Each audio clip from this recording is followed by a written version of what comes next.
Leadership conclave 2019 আয়োজন করেছে বেসরকারি সংস্থা জুনিয়র চেম্বার ইন্টারন্যাশনাল। রাজধানীর হোটেল লা মেরিডিয়ানে আয়োজিত এই আলোচনা সভায় উপস্থিত আছেন প্রধানমন্ত্রীর বেসরকারি শিল্প বিনিয়োগ উপদেষ্টা সালমান এফ রহমান। সেখানে রয়েছেন সহকর্মী হাজেরা শিউলি। বিস্তারিত জানতে সরাসরি চলে যাচ্ছি তার কাছে। শিউলি, সবুজ টুগেদার টুয়ার্ডস টুমোরো এই প্রতিপাদ্য নিয়েই দ্বিতীয়বারের মতো জুনিয়র চেম্বার ইন্টারন্যাশনাল এই ইয়ুথ কনক্লেভের আয়োজন করেছে এবং কিছুক্ষণ আগেই সম্মেলনটি শুরু হয়েছে।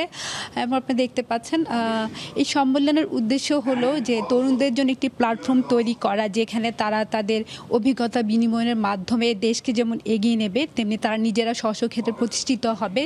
এবং এই ধরনের যে উদ্যোগগুলো, তার মাধ্যমে তারা আসলে বর্তমানে প্রযুক্তিগত যেসব উন্নয়নগুলো হচ্ছে সারা বিশ্বে এবং আমাদের কর্মসংস্থানের যে সুযোগগুলো আছে এবং তারা নিজেদেরকে কিভাবে তৈরি করবে, সেই নির্দেশনাগুলো নিয়ে যেন তারা ভবিষ্যতে সম্মিলিত উদ্যোগে দেশকে এগিয়ে নিতে পারে এবং নিজেরা প্রস্তুত হতে পারে, সেই উদ্দেশ্য নিয়ে এই আয়োজন।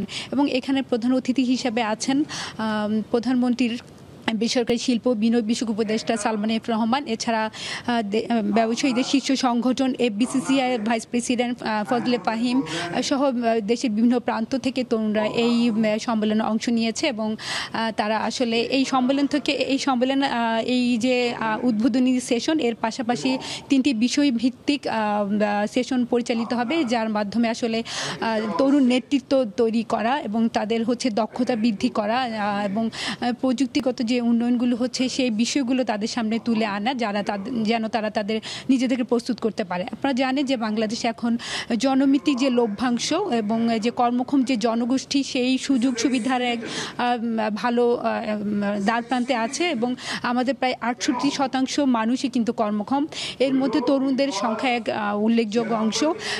দেশের প্রতি বছরই প্রায় 18 থেকে 20 লাখ তরুণ শ্রমবাজারে প্রবেশ করছে। তার মধ্যে হয়তো 6 থেকে 7 লাখ মানুষ হয়তো বিদেশে যাওয়ার সুযোগ পাচ্ছে এবং সরকারি বেসরকারি মিলিয়ে হয়তো আরও 5 থেকে 6 লাখ তারা হয়তো চাকরিতে প্রবেশ করছে বা বিভিন্ন ধরনের কাজ করছে। তবে এর বাইরেও কিন্তু প্রায় 1/4 মানুষ যারা কর্মহীন আছে এবং আমাদের দেশের অর্থনৈতিক প্রবৃদ্ধি দিন দিন কিন্তু বাড়লো, সেভাবে কিন্তু আমাদের কর্মসংস্থানের সুযোগ কিন্তু সেভাবে সৃষ্টি হয়নি। তো স্ব-উদ্যোগে অনেকেই কিন্তু বিভিন্ন ধরনের তারা ব্যবসা বা বিভিন্ন ধরনের কাজে নিয়োজিত আছেন, তবে এই সংখ্যাটা যথেষ্ট নয়। এখনও বিপুল সংখ্যক তরুণ বেকার তারা আছে যারা কর্মহীন বা চাকরি খুঁজছে। তো তরুণরা যেন নিজেরাই নিজেদের উদ্যোগে কর্মসংস্থান গড়ে তুলতে পারে, সেই ধরনের এই সম্মেলনগুলো আয়োজন করা হয়েছে এবং দ্বিতীয়বারের মতো, এবং আজকে দিনব্যাপী এই সম্মেলন চলবে। সবুজ, এই ছিল আমার কাছে এখনকার মধ্যে সর্বশেষ। বাংলাদেশ লিডারশিপ কনক্লেভের খবর জানাচ্ছিলেন সহকর্মী হাজেরা শিউলি।